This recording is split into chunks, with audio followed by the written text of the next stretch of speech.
Pozdravljeni. Po malce daljšem poletnem premoru je zopet prišel čas za velike nagrade Formule 1. Začenjamo z uvodnim prispevkom k veliki nagradi Belgije.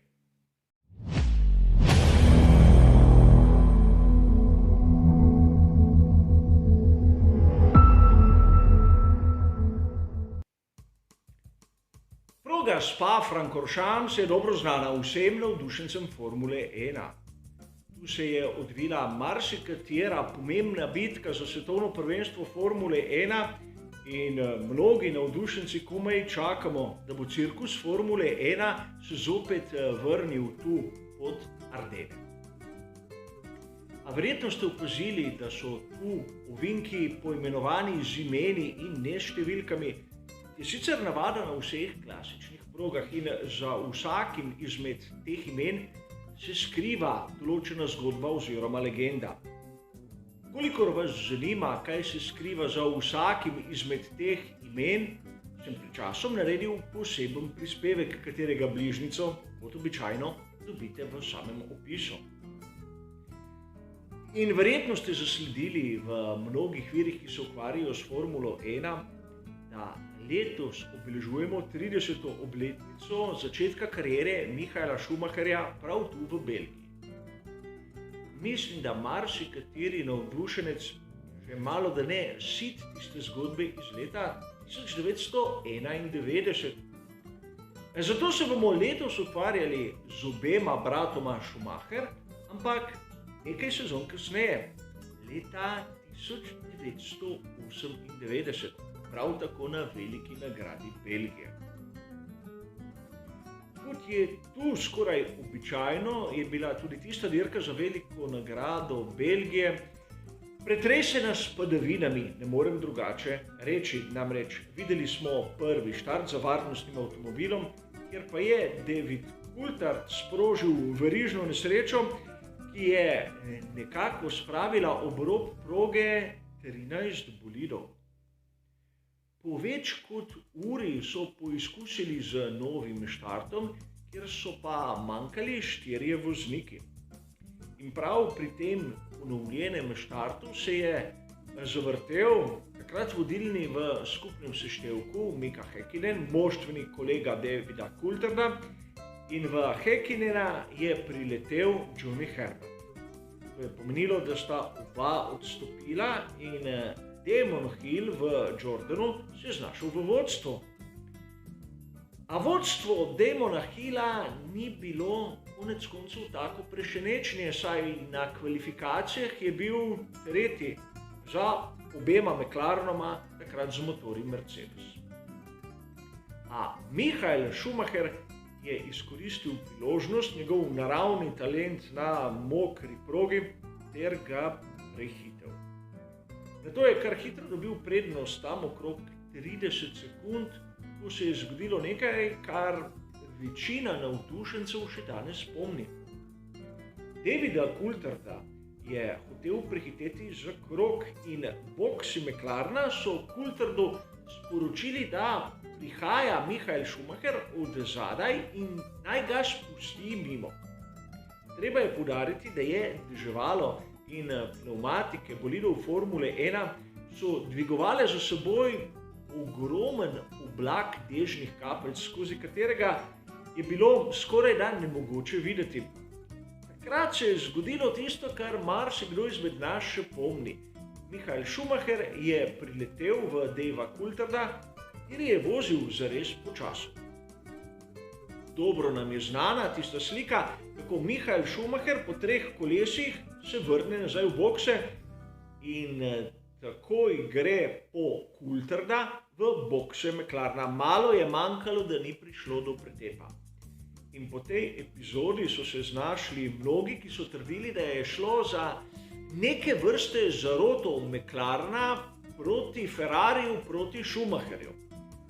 Tu bi rad dodal moje osebno lastno mnenje. Sam v to teorijo ne verjamem, ker v tistih pogojih bi bilo izjemno težko to izvesti. Namreč tudi Dave Coulthard v svojih vzvratnih ogledalih ni videl pravzaprav ničesar. In dvomim, da je bil tako sposoben, da se je znal nastaviti v pravem trenutku na pravo mesto. Sicer po tistem incidentu smo slišali marsikatero zgodbo, a sam kljub spoštovanju Coulterja ne cenim tako visoko, da bi bil sposoben kaj takega izvesti. A dirke s tem incidentom še ni bilo konec. Namreč po odstopu Schumacherja je v vodstvo zopet prišel Damon Hill z Jordanom, katerega je takrat poganjal motor Mugen Honda. Z njim njegov kolega Ralf Schumacher, brat Michael. In tako sta vodila in drvela proti cilju, dokler ni začel Ralf Schumacher biti hitrejši od Damona Hilla. V boksih ekipe Jordan so se ustrašili, da bi bili ob zgodovinski dosežek. Šlo je v bistvu za njihovo prvo zmago in zato so uporabili moštvene ukaze. Ralfu Schumacherju so prepovedali napadati Damona Hilla. Na koncu so dosegli dvojno zmago. V tretji stopnički je bil Jean Alesi Sauberjem.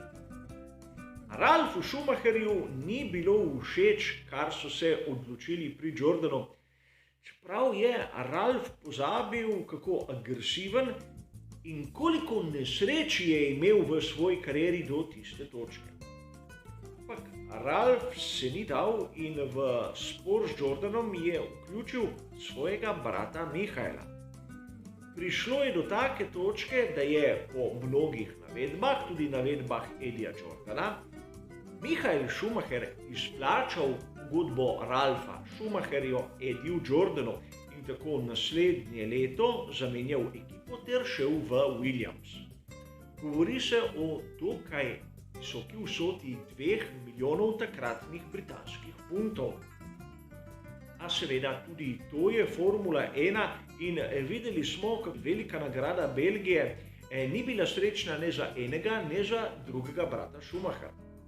A vrnimo se kot običajno na današnji dan in na tisto, kar lahko pričakujemo na tej dirki. Izbor pneumatik Pirellija je tistih srednjih mešanic C2, C3 in C4. Ampak če pogledamo malce lastnosti proge, bomo videli, da je ta izjemno zahtevna do samih pneumatik. Če se prvo ozremo na aerodinamično konfiguracijo, bomo videli, da ta zahteva zelo malo aerodinamičnega oprijema, vrednost 2. Medtem ko tisto pospeševanje oziroma traction, bočni pospeški in stres, po kateremu so podvržene pneumatike, je izjemno visok 4, 5 ter 5. Kar pomeni, da tu bodo lahko v prednosti bolidi, ki bodo sposobni tukaj dosti energije prenesti v same pneumatike, kot bomo videli v nadaljevanju. Kar se tiče tistih tlakov, so se z novo tipologijo pneumatik pri Pirelliju nekako vrnili v tista, recimo temu, normalna območja. Na prednjem paru pneumatik je minimalni tlak postavljen na 24 funtov na kvadratni palec, na zadnjem paru koles pa na 22 funtov na kvadratni palec. Ampak videli bomo v nadaljevanju, ali bodo mogoče morda tudi malce znižali te vrednosti. Sedaj moramo iti tudi na tisto vremensko napoved, ki je bila tudi ključna pri izboru današnje epizode iz preteklosti.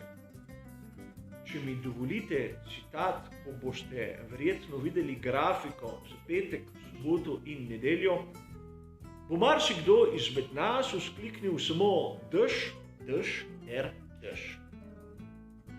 V petek bodo nevihte celo malce bolj pogoste in bolj intenzivne kot v soboto. V nedeljo bodo tudi plohe, čeprav v manjši intenzivnosti kot v sam petek, ampak kar bo tudi zanimivo, je izjemno nizka temperatura zraka. Med 12 in 16 stopinjami Celzija, kar ob relativno trših pneumatikah bi znalo pomeniti, da marsikatera ekipa bo imela težave z ogrevanjem samih pneumatik. Seveda, ukolikor se bo rabilo sploh pnevmatike za suho progo, to moramo imeti v mislih. Ampak za zdaj podatki, ki jih imamo na razpolago, kažejo v tej smeri. V času kvalifikacij, dirke in tudi prostih treningov so napovedane plohe. Ampak v Ardenih je vreme tako muhasto, da lahko dežuje prej in kasneje. Vmes je neke vrste premor, kar pa še ne spremeni situacije, kajti asfalt bo lahko še zmeraj moker. Zato lahko pričakujemo dokaj zanimivo dogajanje. Kar se pa tiče naših nadaljnjih prispevkov, gremo po našem ustaljenem redu. Jutri bo tisti prispevek pred samimi kvalifikacijami, nato v soboto zadnji briefing in po dirki tisti običajni komentar. Z majhno prošnjo ter opozorilom zaradi zasedenosti s komentiranjem na Sport klubu bodo prispevki lahko objavljeni malce kasneje, tudi ste se že navadili.